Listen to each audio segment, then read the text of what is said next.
Pessoal, hoje a gente vai estar começando essa série de mensagens, né?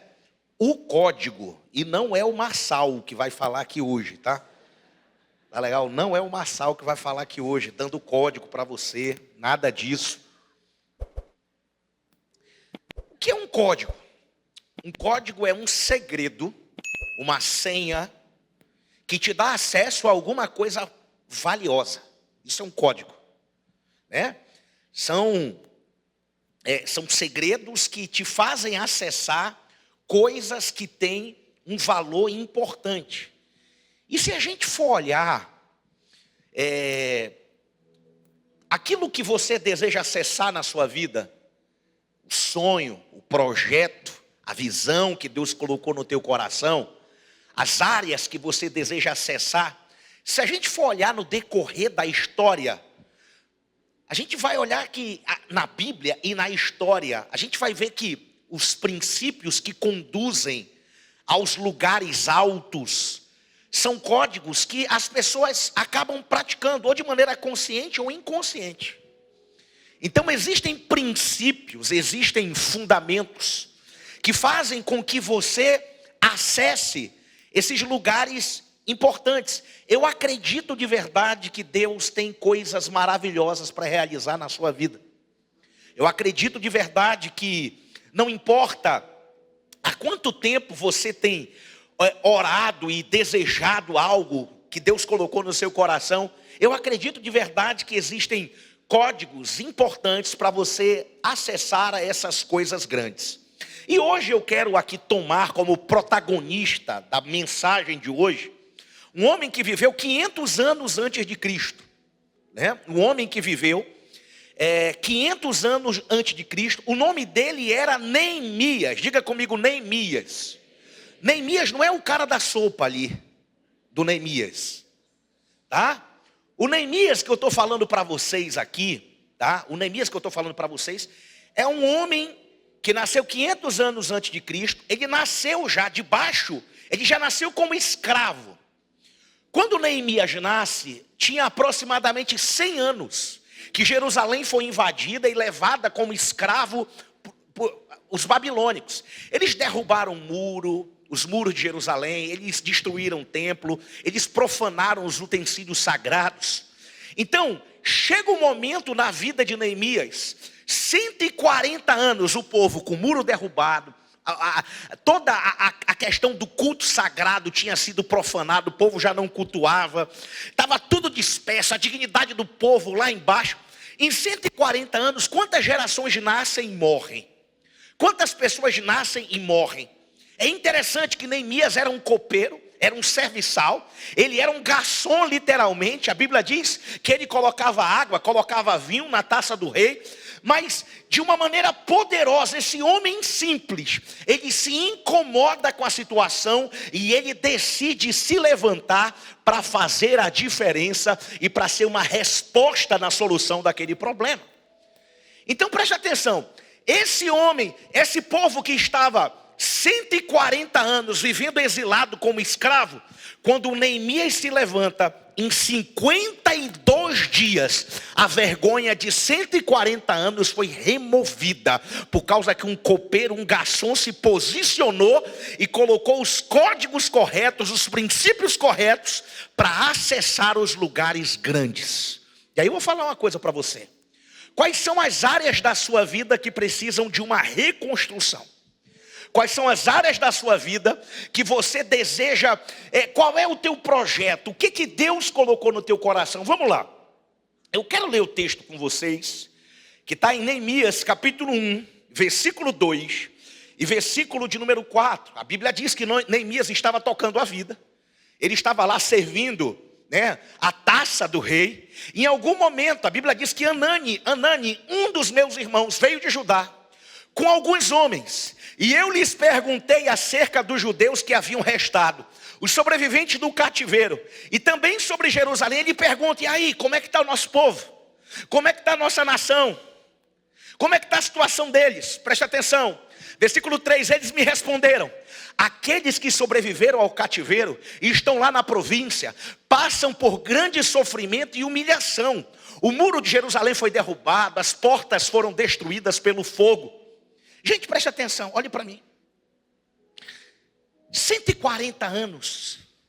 Eu não sei se você já foi em alguma casa, que a casa está com cheiro de cocô. Com cheiro não, com caatinga de cocô.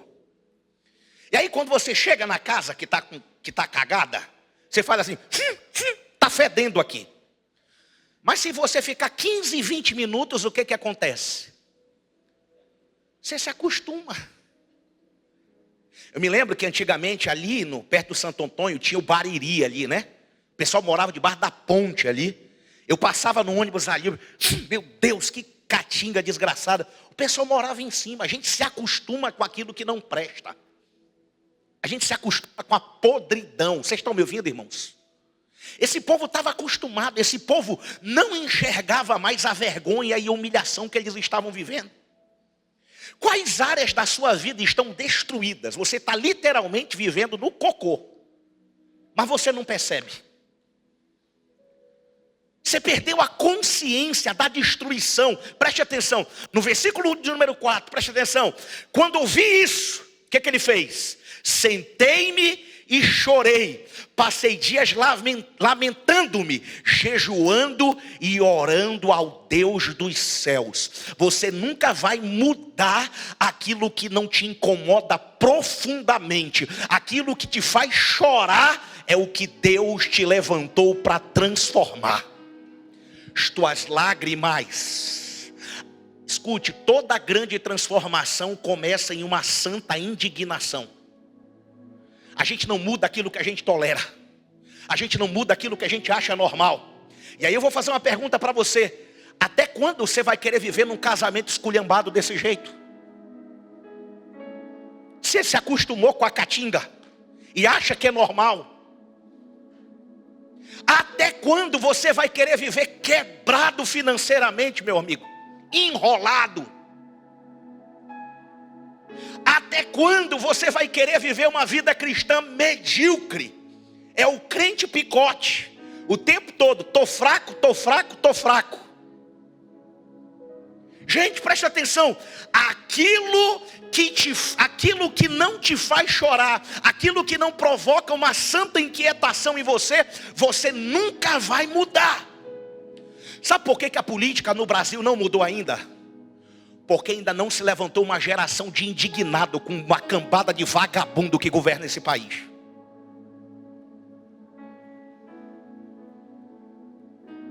Quando se levantar uma geração de gente que diz assim, rapaz, não é normal não, hein? Não é normal não, tem que se levantar gente que presta, gente que queira servir o povo. Quando se levantar essa geração que se indigne ao ponto de dizer assim, se ninguém faz nada, eu vou fazer. Enquanto isso não acontecer, não muda nada. 140 anos, todo mundo diz, é assim mesmo, né? O muro está quebrado, a vida é assim, a vida é difícil, a gente não pode fazer nada. Escute, tudo nasce, escute, ponto número 1 da mensagem. O código para a sua conquista é, número 1, coloca para mim, uma visão clara e bem definida. O que é uma visão? É olhar para um muro derrubado e dizer, olha, isso está assim, mas não deveria ser assim. Isso poderia e deveria ser desse outro jeito. É gente que não se conforma. É gente que olha para o que está quebrado e diz assim, eu vou me levantar e vou construir esse negócio. É gente que olha para uma situação e não acha que aquilo é normal. É alguém que está disposto a fazer parte do processo de reconstrução. Diga amém. Então, meu amigo, a visão nasce no coração da pessoa que está preocupada com a situação. Escute.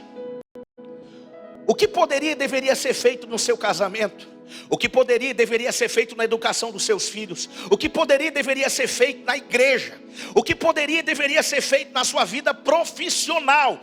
Descubra algo que te faz chorar e prepare-se para ser um agente de transformação nessa área. Um dia Jesus, em cima do monte, ele olhou para Jerusalém e começou a chorar. Jerusalém, Jerusalém, Quantas vezes eu quis te acolher como a galinha acolhe os seus pintinhos, mas tu matastes todos aqueles que eu te enviei. Jesus chora pelos pecados do povo, e ele chora ao ponto de morrer na cruz para libertar o povo do poder do pecado. A transformação nasce na sua indignação. Suas lágrimas e a sua raiva são um sinal de um chamado de Deus. Deus usa homens irados. No dia que Moisés olhou, Deus não usa bonzinhos, irmãos. Deus usa homens irados. Irados no sentido de usar sua indignação para causar uma transformação. Um dia Moisés olhou um egípcio maltratando um judeu. Ele começou a libertar o judeu através do primeiro. Gente, preste muita atenção. É muito importante você entender isso. Um visionário é alguém que vê mais longe do que os outros. Um visionário é alguém que vê mais do que os outros e vê antes do que os outros. Uma pessoa com uma visão é uma pessoa com paixão, motivação, direção e propósito. Amém? Agora preste atenção. Neemias entendeu, disse, isso não vai continuar desse jeito não. Eu vou me posicionar. Nós vamos reconstruir esse muro. Nós vamos resolver esse problema. Eu vou fazer tudo o que tiver no meu alcance. E aí vem a etapa número 2, segundo código, para você acessar o lugar da vitória e da conquista. Números 1, versículo 11, diz assim o texto. Números 1, versículo 11, Neemias 1, 11, perdão. Diz assim: Senhor, que os teus ouvidos estejam atentos ao quê? A oração do teu servo e a oração dos teus servos que têm prazer em temer o teu nome. Faze com que hoje o teu servo seja bem sucedido, concedendo-lhe o quê? A benevolência desse homem. Na época eu era copeiro do rei. Presta atenção, por favor, algumas coisas importantes. Primeiro, ele senta e chora. Entre ele receber a notícia e gerar a visão e acreditar na visão, até ele dar o primeiro passo, levou 4 meses de oração e planejamento. Segundo ponto da mensagem preste atenção, o código é esperar, orar e planejar. Não é porque Deus te mostrou o que é para fazer que você tem que sair na doida fazendo imediatamente. Tempo de preparação e tempo de oração não é tempo perdido, é tempo de amadurecimento da visão de Deus em nós. E aí, gente, preste atenção, o sucesso não é um lugar. Eu quero que você entenda que Neemias não alcançou o sucesso quando ele colocou o último tijolo no muro. Neemias alcançou o sucesso quando ele decidiu ser fiel a Deus em todo o processo. Você está me ouvindo? Ei, sucesso não é um lugar, sucesso é uma jornada de fidelidade a Deus. Neemias decidiu ser fiel no processo. Você está me ouvindo, irmão? Ainda que você coloque o último tijolo, se você não foi fiel no processo, você não teve sucesso. Escute. Então esperar, orar e planejar é importantíssimo. Permaneça fiel no seu processo. Não reclame das circunstâncias momentâneas. Celebre a sua fidelidade apesar delas. Celebre a sua fidelidade apesar delas. Fidelidade no processo, diga amém. Ele orou.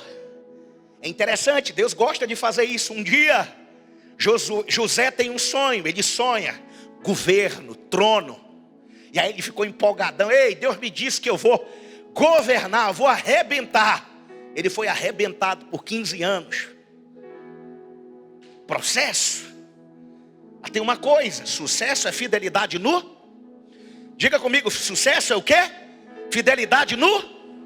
Aguenta o processo aí, filho. Você está me ouvindo? Seja fiel a Deus, honre a Deus nesse lugar que você está. 4 meses esperando, orando e planejando. Você não está perdendo tempo não. Deus está agindo nos bastidores da sua vida. Aleluia.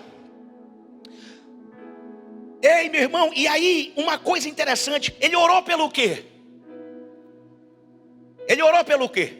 Ele orou e disse: Senhor, concede-me graça aos olhos de quem? Aos olhos do rei. Sabe o que eu aprendo aqui? nesse texto que a gente acabou de ler, o próximo código. Aliás, antes de falar isso, preste atenção. É interessantíssimo isso que eu vou falar agora. Qual é o próximo ponto, por favor, da mensagem? Diga assim, diga, o código para a conquista é. Não, diga mais alto, diga, o código para a conquista é confiar que Deus sabe como fazer. Não, leia comigo, vamos lá. Confiar que Deus sabe como fazer. Olhe para mim. Você perguntava para Neemias: Neemias, o que é que tu vai fazer? Eu vou reconstruir os muros de Jerusalém. Como? Não sei.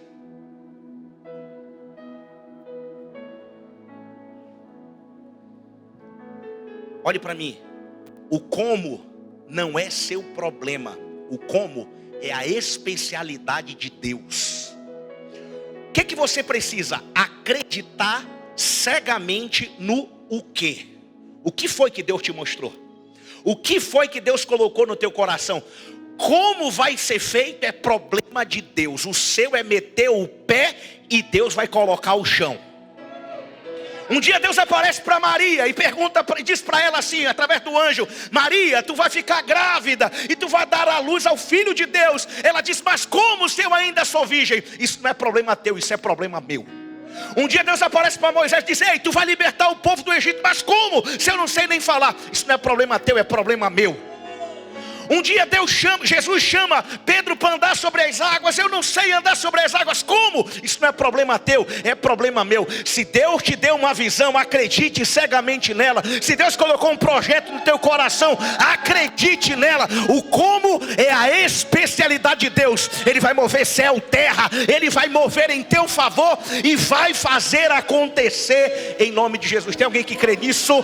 Então, pelo amor de Deus, se expresse aí hoje.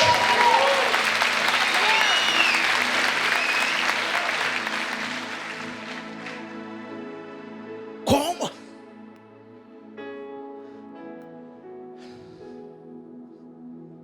O código para a sua conquista é número 4. Sabe o que ele faz? Coloca o próximo ponto, por favor. Falar com quem? Falar com quem, gente? Uma coisa muito importante é que Neemias não orou por um milagre. Ele orou por uma oportunidade. Preste atenção. Deus faz milagres, sim ou não? Mas se você passa a vida toda dependendo de milagre na mesma área, é porque você não adquiriu ainda sabedoria e nem maturidade naquela área.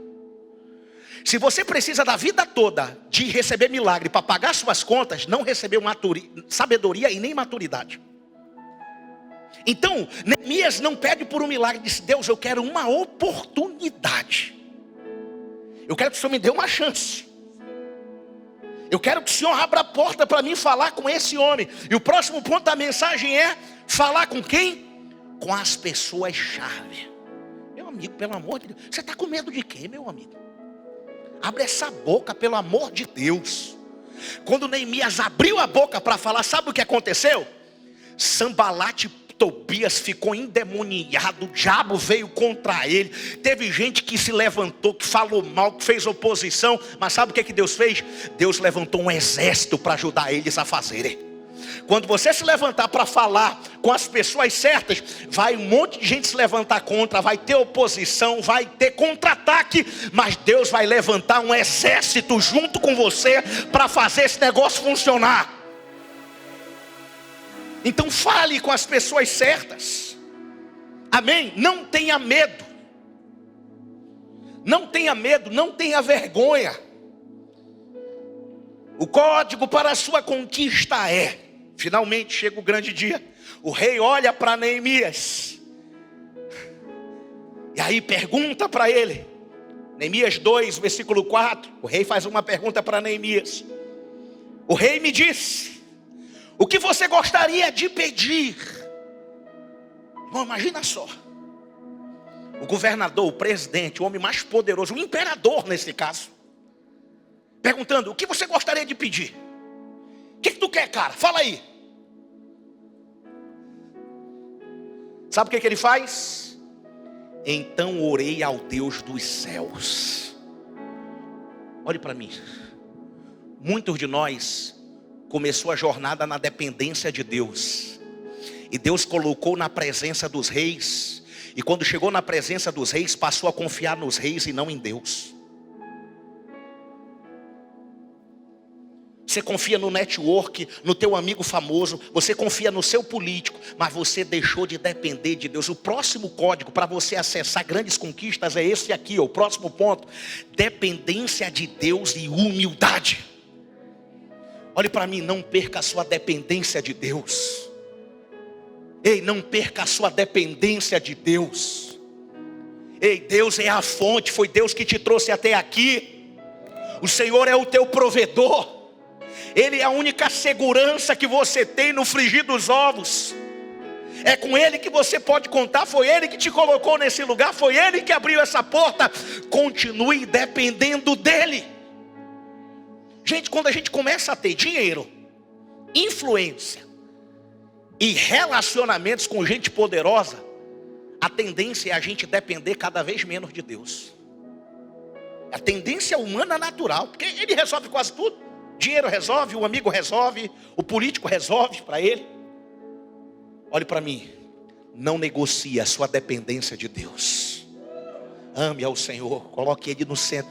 Buscai ao Senhor de todo o teu coração, de todas as tuas forças. Buscai em primeiro lugar o reino de Deus e a sua justiça, e todas as demais coisas te serão acrescentadas.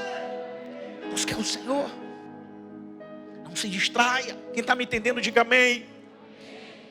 O código para a sua conquista é Neemias capítulo 2, versículo de número 6, diz assim: então o rei, estando presente a rainha sentada ao seu lado, perguntou-me: quanto tempo levará a viagem? Quando você voltará? Marquei um prazo com o rei e ele concordou que eu fosse. Você quer grandes conquistas, sim ou não? Você quer tirar esse projeto do papel? Você quer trazer essa visão à tona? Sim ou não? Sabe o que você tem que fazer? O negócio é sério? Você está na guerra mesmo? Está comprometido com o negócio? Próximo ponto da mensagem é esse aqui, ó. Pode colocar aí, por favor. Estabeleça um prazo. Ok. É para quando? O rei era sério. É para quando? Qual é o prazo que você vai fazer isso? Irmão, pelo amor de Deus. Enquanto não tiver metas claras e prazo, é só viagem da tua cabeça. É só viagem da sua cabeça. Ei, gente, estabelece um prazo. O que você quer fazer? Qual é o teu projeto?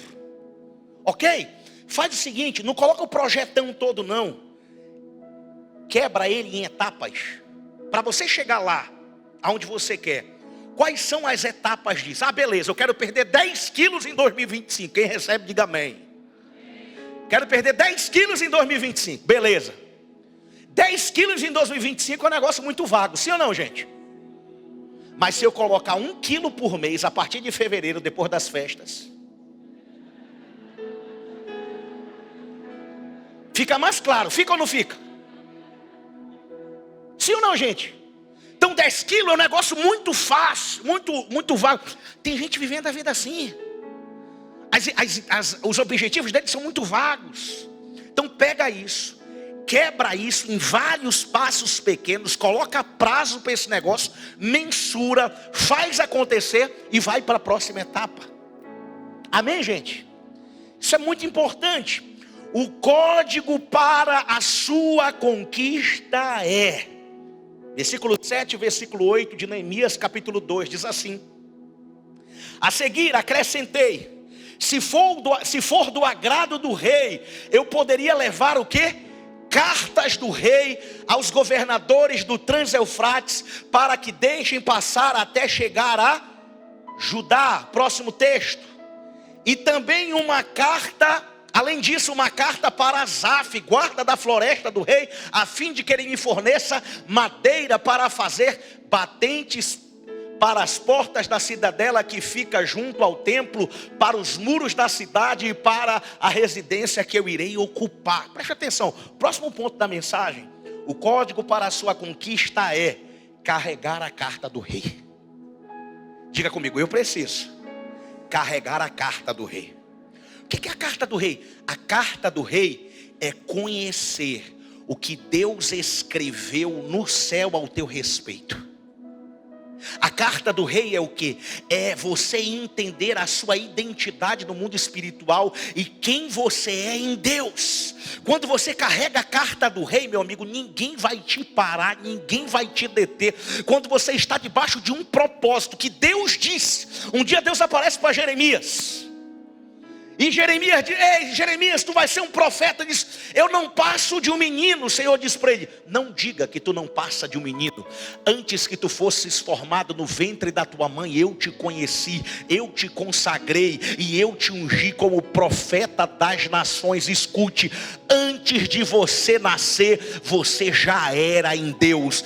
Todos os teus dias estão escritos. Ei, existe uma carta do céu para você, te autorizando a caminhar a tua rota e a cumprir o teu propósito na terra. Carregue a carta do rei. Ei, quem carrega a carta do rei está autorizado. Quem carrega a carta do rei, ninguém vai te deter. Se você tem a carta negativo, eu sou filho de Deus, eu sou filha de Deus, eu tenho a carta do rei. Eu não estou aqui na força do meu braço, eu estou debaixo de um propósito eterno. Eu estou aqui debaixo de um comando de Deus. Aleluia. Escute. O código para a conquista é, versículo de número 17 de Neemias 2, diz assim: então eu lhes disse. Vejam a situação, quando ele chega no muro, vejam a situação terrível em que estamos. Jerusalém está em ruínas, suas portas foram destruídas pelo fogo. Venham, vamos reconstruir os muros de Jerusalém, para que não fiquemos mais nessa situação humilhante. Preste atenção, irmãos. Sabe o que eu aprendo aqui? Próximo ponto da mensagem. Escute. Ver e mostrar o quê? O tamanho real do problema. Gente, preste atenção. Quando você está 140 anos vivendo numa situação de ruína, de vergonha e de derrota, aquilo passou a ser normal para você. O que ele faz? Ele coloca o dedo na ferida, ele vê e ele mostra o tamanho real do problema. Irmão, quantos de nós temos problemas seríssimos e a gente não joga real com a gente mesmo? A gente fica dando migué, contando historinhas. Não, mas é por causa disso, é por causa daquilo. Rapaz, ele estava dizendo mais ou menos assim: ei, cara, e aí? Você não tem vergonha na cara, não? Nós somos o povo de Deus, a nação de Deus. 140 anos nessa situação, isso aqui é uma humilhação, isso aqui é uma vergonha. A gente precisa se levantar e fazer alguma coisa. Meu irmão, nós precisamos ver e mostrar o tamanho real do problema. Ei, veja o tamanho real do problema de ter um casamento disfuncional. Veja o tamanho do problema que é viver uma vida sem propósito. Veja o tamanho do problema de ser um viciado. Não dá para dar migué e falar bonitinho. Você tem que ver. Ei, rapaz, isso aqui é uma vergonha. Isso aqui é uma situação humilhante. Você vai querer viver assim até quando? Até quando você vai tolerar essa situação humilhante? É isso que ele está dizendo. Ele estava mexendo com os brios do povo. Meu amigo, se não te incomoda, você não muda. Vocês estão me ouvindo, gente? Sim ou não? Se não te incomoda, você não muda. Se você não se incomodar, escute, com a escassez e a pobreza que você vive, você nunca vai mudar. Você está ouvindo? Se você não se incomoda com a carnalidade e com a mornidão que você está vivendo a sua vida cristã, isso nunca vai mudar. Se você não se incomoda com o rumo que o teu casamento está tomando, você nunca vai mudar. Então ele vai e ele mostra o tamanho real do problema. Diga amém. Alguém precisa ver o tamanho do problema, colocar ele em foco. Aí quando Neemias fala, porque eles estavam acostumados, eles passaram a ver a cidade pelo olhar de Neemias. Parece que caiu uma escama. Meu Deus, é verdade. Alguém precisa colocar o tamanho real do problema. Agora preste atenção. Escute. O que diferencia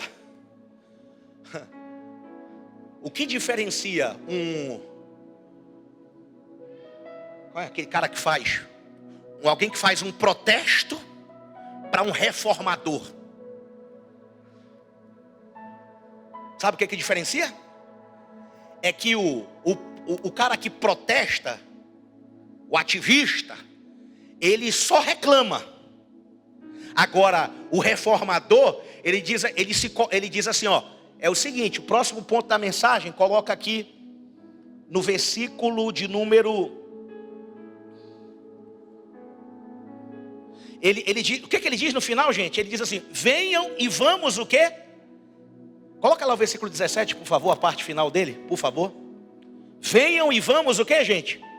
Reconstruir os muros de Jerusalém para que não fiquemos mais nessa situação humilhante. Ou seja, o que ele faz? O próximo ponto da mensagem, ele apresenta uma solução. E o mais interessante é que ele não diz assim, e aí, vocês têm que fazer alguma coisa. Ele diz assim, ó, nós vamos reconstruir e eu vou cair para dentro. Ele se inclui na solução. Eu vou liderar vocês nesse processo. O primeiro a levar pau vai ser eu. Eu vou liderar vocês pelo exemplo. Quem está me entendendo, gente? Então não basta colocar o problema em foco, é preciso apresentar a solução. E o mais importante, é preciso fazer parte da solução. Você está me ouvindo, gente? O que está quebrado na sua vida? Qual o muro que está destruído? A pergunta é, o que você pode fazer? Qual a solução que você pode apresentar? E aí, ele diz uma coisa assim incrível. Ele diz assim, ó, para que não fiquemos mais nessa situação humilhante. Diga comigo, situação humilhante.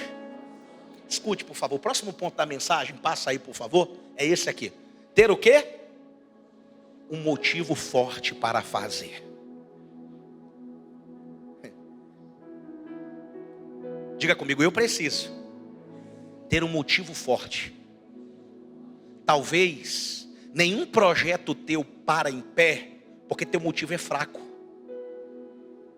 Teu porquê é muito superficial.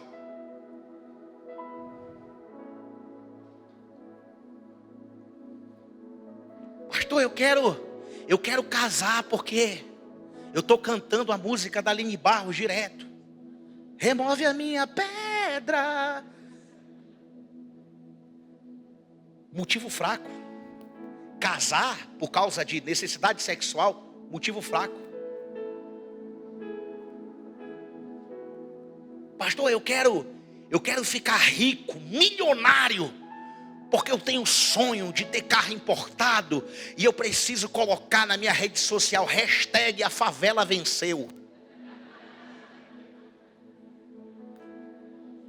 Motivo fraco. Bom, nós precisamos ter um motivo forte para fazer. E olha para mim, por quê? Qual é o teu porquê? Pastor, eu quero ter uma empresa. Por quê, gente? Quanto mais poderoso for o teu motivo, mais resiliente, imparável você vai ser no processo. Ninguém vai te parar. Quando a porrada vier, pá, que você ficar tonto, você vai lembrar do motivo. Você vai lembrar, eu estou aqui por causa de Deus. Eu não vou deixar o diabo destruir meu casamento.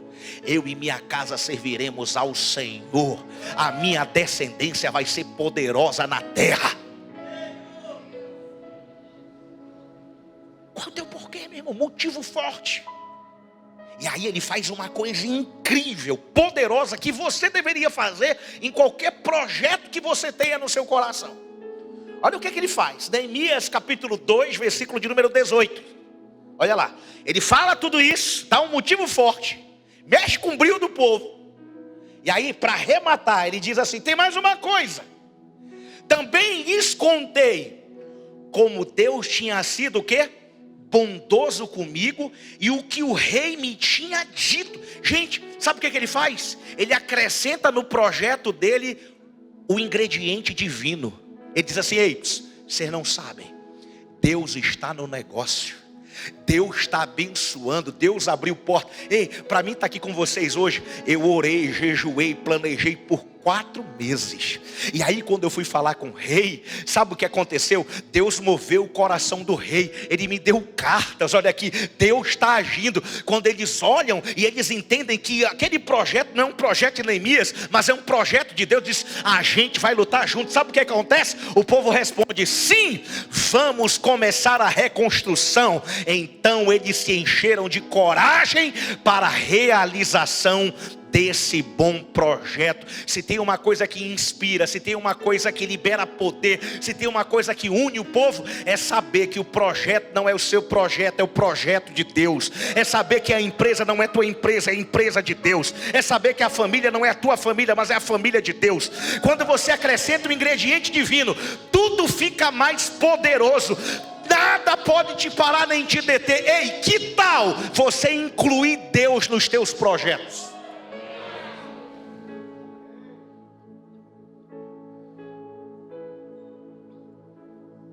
Tem um carro bonitão, propriedade de Jesus.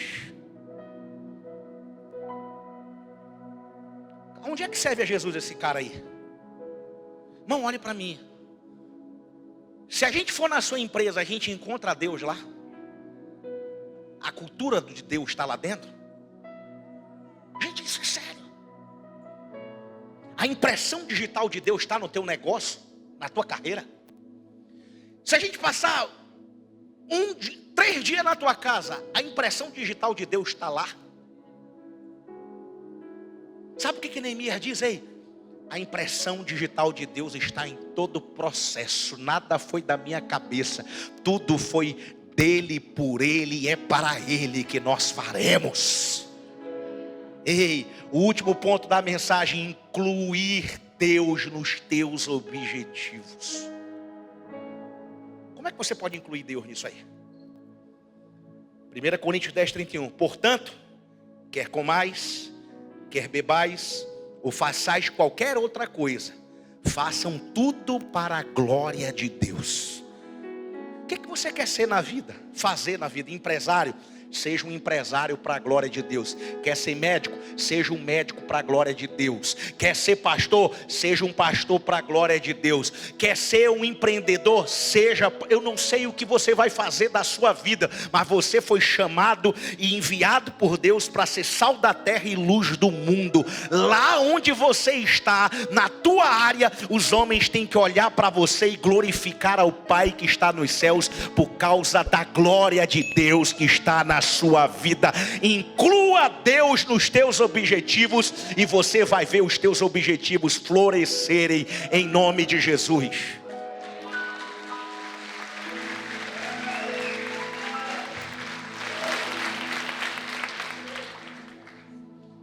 Eu quero convidar você a ficar de pé.